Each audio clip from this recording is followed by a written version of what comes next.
growing up. So I thought I would be a, banker, just sit in my office, be signing documents as a boss. So that was just what I had in my mind. I don't think entrepreneurship is for everyone because, so one lesson I've learned from this business is not to trust anyone.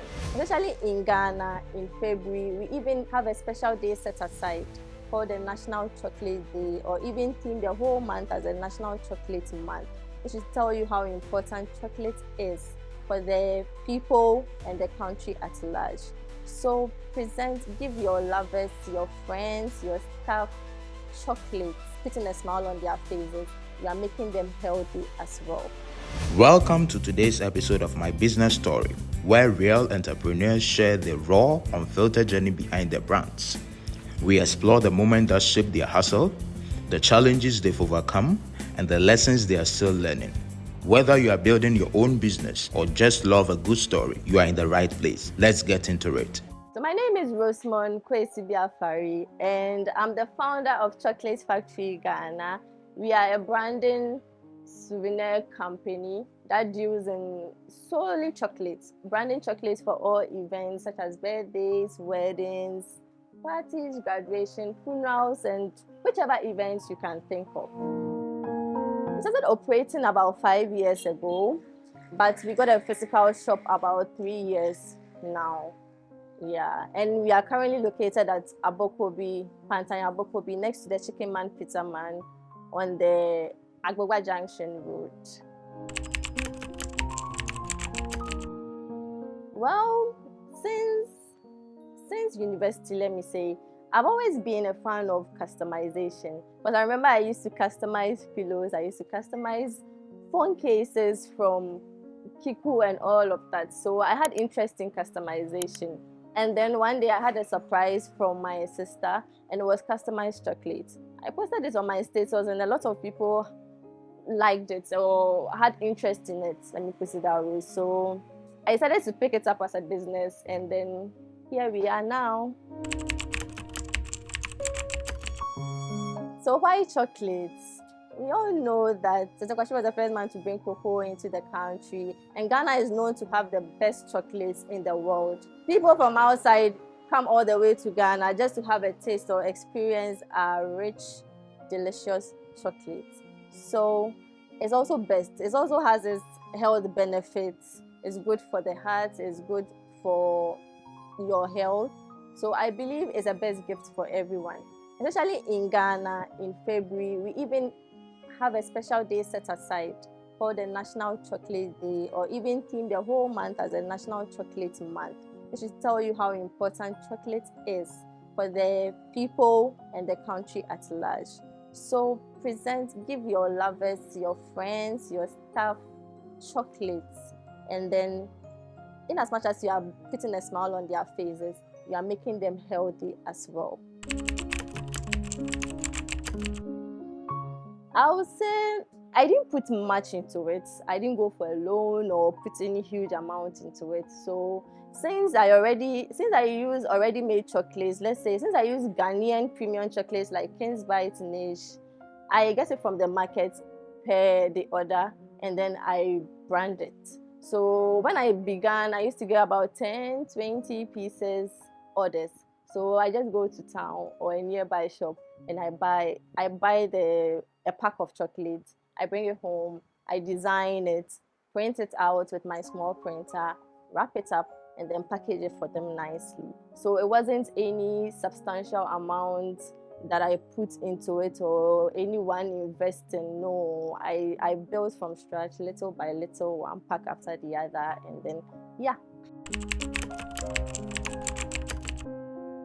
Okay, so as I mentioned earlier, that I received a gift from my sister. So I posted this on my status, and a lot of people showed interest in it and asked me where I got it from, who is the vendor, it's this, is that. So I told them I know the vendor and I can connect them to it. So that was where my first customer came from. Initially, I didn't tell them I was behind the brand.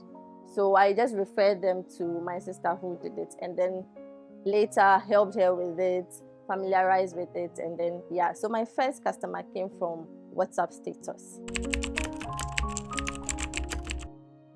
I was already into social media, posting my personal pictures. So starting up a business like this, I just started from social media, posted 1 or 2 pictures, just put 1 or 2 music behind it, and then started selling. So my customers come into my DM, call me, and then yeah. So I wouldn't say it was so difficult for me.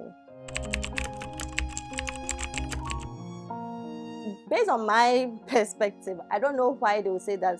Some people say it's really bad for, especially the kids, it's bad for them. But if you know how to use social media, if you know how to control it, if you know how to do your privacy settings, where to go, where not to go, I think it's very, very beneficial. It's a very, very helpful need, especially for we online business owners. Why do I say this? Because 90% of my customers came from social media, not a walk-in customer. So anytime I post, it goes viral, especially on TikTok. It goes viral and then bring a lot of customers to me. So to me, social media has been a very, very important tool in this business. Yeah. In case you're not a fan of social media or you don't know how to control it or operate it, I think the next best thing you can do is through referrals.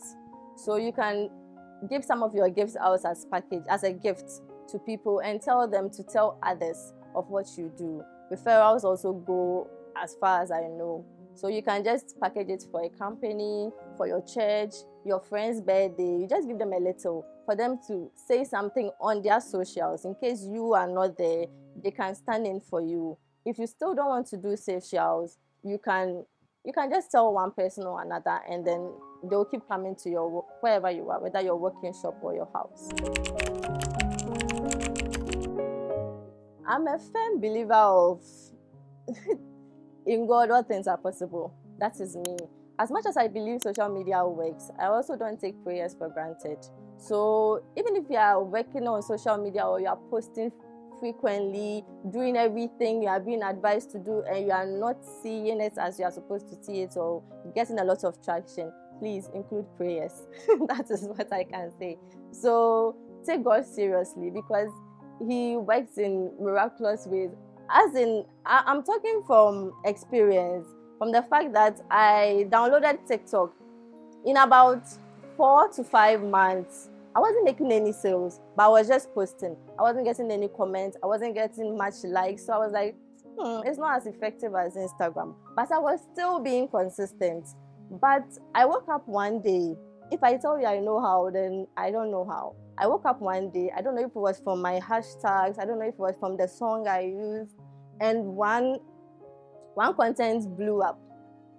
And then I woke up and I moved from 800 followers to 3K followers overnight. So how that happened, I can't really advise, but I really believe that I'm a firm believer of, if it is your time, it is your time too. Sometimes you work so hard, sometimes you do, but if it's not your time, you keep being consistent, you keep praying, you keep believing in whatever God you believe in. But trust me, you can't be consistent for 3 years straight and not see anything. You definitely see something, and people will recommend you, especially if your products are good, if they are genuine, if you give the perfect if you give the perfect product out, why not? They would definitely come back to you. So yeah, that's what I believe in. One of my biggest challenge is scarcity of raw material. Since I already mentioned, I work with brands we already know and not my own special chocolate.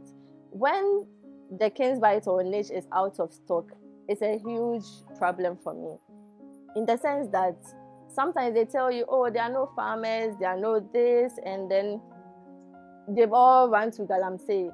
So we don't have people to produce the chocolates at the moment. So there's no chocolate. You've also taken people's money and promised them that you are going to deliver on this particular date. So going around calling vendors after vendors, calling retailers and all of that just to get chocolates when there is none, it's a really big challenge. I've employed about 5 people now, because I have a designer, I have an accountant, I have a financial advisor who tells us, do this, do that, don't do this, put this money into this. Because sometimes you might see a lot of money coming in, but you won't know how to structure it.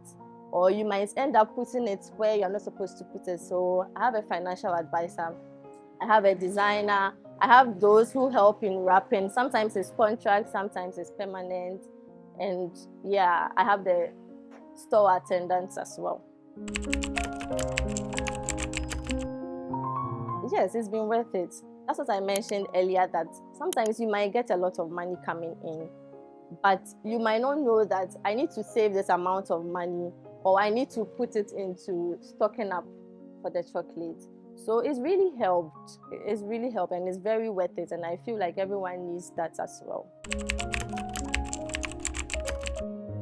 I completed University of Ghana, Legon, and I studied history, religion, and linguistics, which had nothing to do with what I'm doing now. But I never saw myself going this far. Because when I started, I thought it was all, oh, I'm just doing this, I'm just doing this. I didn't know it would go as far as companies calling in, because I've worked with a lot of companies now, like ABSA, I've worked with First Atlantic, I've worked with EcoBank, so many companies, I can't even think of them. So yeah, if someone had told me that I'll come this far, I wouldn't have believed it. But God being so good, I'm glad I'm here. Yes, I've been in the corporate world. So my last company I worked with, I was a customer service at a reputable microfinance. So yeah, it was good, but it was quite stressful, especially when I became a mother and a wife at the same time. Combining all of these was really, really stressful, because I had to wake up around 4 a.m., rush, bath my son, do this, do that, and get to work as early as 7 a.m. Get home around 9 p.m., get an extra teacher to take care of him and all of that. And I wasn't getting enough as I'm making now. So I felt like it was like this was 90 job I'm doing. I could use bus. I was using a bus at that time, so about 4 buses to the place, 4 back home. By the time you finish, your salary has all been exhausted by the transportation, which wasn't quite favorable to me. So yes, I've been in the corporate space before, but it wasn't my thing until I realized that I was a business person. And then yeah, here I am now. Growing up, so I thought I would be a banker, just sit in my office, be signing documents as a boss. I didn't know it took steps, or it took a lot to get there. So that was just what I had in my mind. It kept changing. At times I felt like I wanted to be a flight attendant. One moment I want to do this. So I didn't have a specific occupation that I wanted to do. But all I knew was that I was going to be a corporate girl sitting in my office signing documents. If someone had told me I would be a businesswoman, I wouldn't have believed it. But I think this is what works best for me. So after national service, I didn't even have to look for a job much. I was referred to another company, so it was quite easy. I got to that company, things weren't so good. Moved from another company to another company, and I didn't even work last 2 to 3 years in one company. That was when I realized that maybe this corporate thing is not my thing. So let me try something on my own, and yeah, it worked by God's grace. Ghana is home to over 2 million small and medium enterprises, the heartbeat of our economy. But only a few ever break through beyond their neighborhoods, beyond their streets, beyond their cities. That's why my business story exists, to give these everyday businesses the voice, visibility, and platform they need to succeed. If you believe in supporting local dreams and growing African businesses, then please like, comment, share, and subscribe. Let's tell their stories together. Yeah, I know people might think, oh, this is so easy. You just customize with people's pictures, and no, but it goes through processes, and we all know how customization works. Working with people is a bit difficult. You have to have patience. You have to tolerate a lot of people. Some people will talk to you anyhow, but you know where you want to get to. So you have to just be patient and know how to work around people. Sometimes your staff, how you work with them determines how long they will stay with you. So it's not that simple. This is where you have to design. When it comes to your business, you might think, oh, I can go at any time. But sometimes you even sacrifice more than working for someone, because this is your business. This is you not wanting it to collapse in any way. So you do as much as possible for you to please your staff or your customer. So the waking up at dawn to work on designs for customers. For some customers, you can change designs like 3 to 4 times and they are still not satisfied. And they'll still bring in another design for you to replicate that for them. It's very challenging. Sometimes to get a lot of people to help you work on bulk orders is also not easy, because the work comes in a lot and then you have to get contract staff. Also very challenging and so not easy. But in case you want to do something, just find what you love doing. Even if it's as small as, I don't know how to put it, but as I told you earlier, I was customizing phone cases in school. So you can just go back, think of what you loved doing, and then move it a step higher. Try and get people to help you if you can. If you have investors, fine. If you don't have to, take it one step at a time and you will get there, trust me. The biggest contract I had was in 2025 December, just this ended December, and it was from Newmont. I think they've rebranded to Jejun or so, I don't know. And it was about 1,000 pieces of the 100 grams chocolate. Yes, that was my biggest contract ever. I had to call in people. Of course, I couldn't do it on my own, and yeah, it was really worth it. Oh yes, it's very profitable, because through this business, I started from home. So when I started with the 1 pack running around for 1 pack, I was at home because I let go of the customer service job, came home to fully start my own business. So I had nothing. So I started from home, one after the other.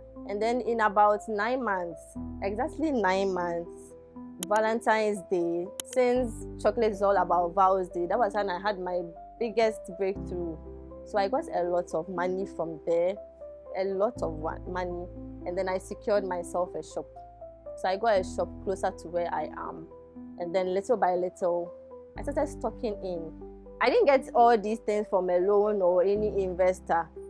Thankfully, I got it from the business I'm doing. So it's very, very profitable. It's helped me, it's helped my family. I can now do whatever I want to do. I can now buy whatever I want to buy through this business. And I'll say, yeah, very, very profitable. So once I was still a customer service, I was still doing this on the side. So when I get these orders, I'll just do it quickly, probably very early when I get to the office. I do it and deliver. So some bosses even knew I was into this, but I wasn't getting time to attend to a lot of customers. So I was just taking the ones I think my strength could take. So yes, I didn't let it go. I had never let this job go. So when I fully took it up, I made sure everyone got to know that yes, I'm into this. So anytime you think of customized chocolates, anytime you think of someone's birthday, anytime you think of a wedding souvenir, just let me come in mind. So we are all aware of customized souvenirs, especially for weddings. But I sat down and I thought about this. I was like, okay, how many customized chocolates do you see out there? It's just a few. So this was very unique too. That is why I think a lot of people embraced it, because we can see other souvenirs for other occasions and it kept being the same thing. So when people realize, especially on TikTok and Instagram, when they realize, oh wow, you can even customize chocolates. I've not seen this before. This is unique. This is that. So they all jumped on. They all liked it. And I also delivered a good service. Yeah, because if you don't, they won't come back again. So I think customization is very, very important because it makes the person feel special. Just imagine getting a gift and then you have your face on it. Getting a chocolate, maybe for a chocolate lover this Valentine's Day, and then the person has his or her pictures on it, sweet words, jargons, or pet names. It makes you feel more special than just handing an ordinary chocolate to someone. So yeah, customization is very, very important and makes you stand out.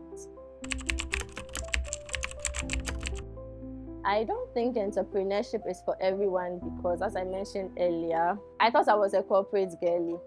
So I became an entrepreneur. Maybe you might be struggling in yours because it is not your field.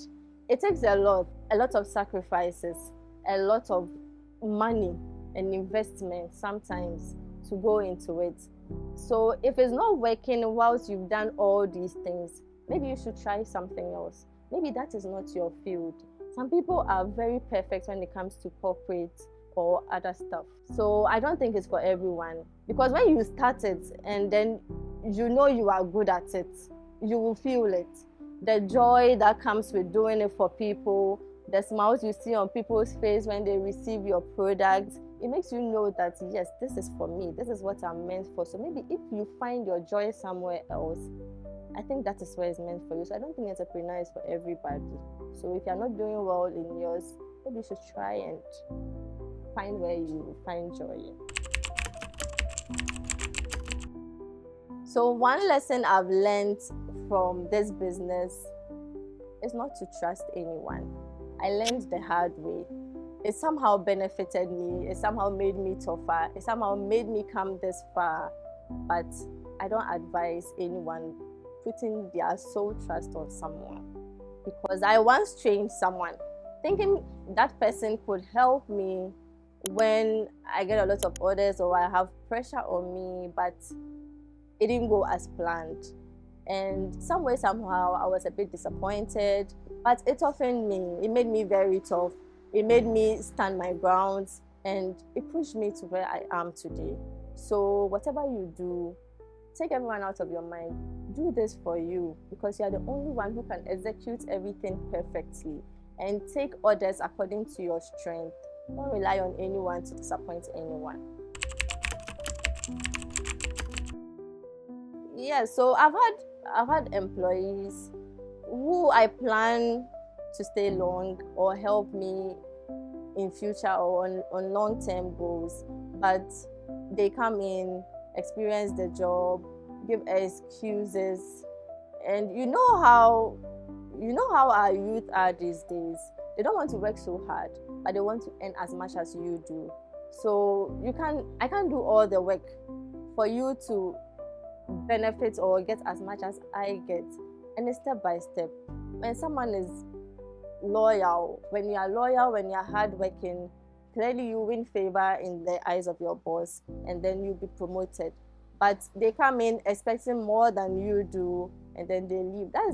That's the disappointments I have in them, the youth these days. So I feel like if you're a youth out there watching something like this and you go into a startup company or you work with a company that is not so big, or whether it's big or not, just be determined. Just know that you might not earn as much as the boss, but you can pick up these little skills and build something up for yourself later on. So who knows, you might even do better than the person you previously worked with. Just humble yourself and learn. That's the best advice I can give them. Social media. So the big companies, they all contacted me. When they call in, they introduce themselves, and when I ask them where they got my contacts from, almost all of them say it's from social media. That's why I think social media is very, very beneficial for today's business, to move your business further. So yeah, social media. The vision of this company.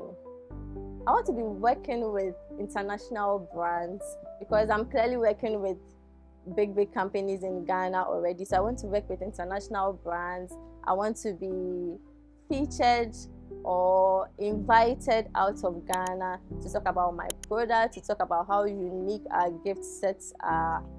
Yeah, and get a lot of money. So much, billions of money. So you can always reach out to us. We have chocolates as less. You can order for as low as 10 pieces. We even had 5 pieces for the large size. So you can order 5, 10, you can order 100, you can order 5,000. Any amount, any quantity that you want to order for, we are always available, and we put you first, no matter the quantity you are ordering for. We don't value someone more than we do for you. So far as you found interest in our business and you've reached out to us, we will attend to you beautifully. So we are on WhatsApp on 05450101120. You can text us a hi or a hello, and we'll share our rates with you.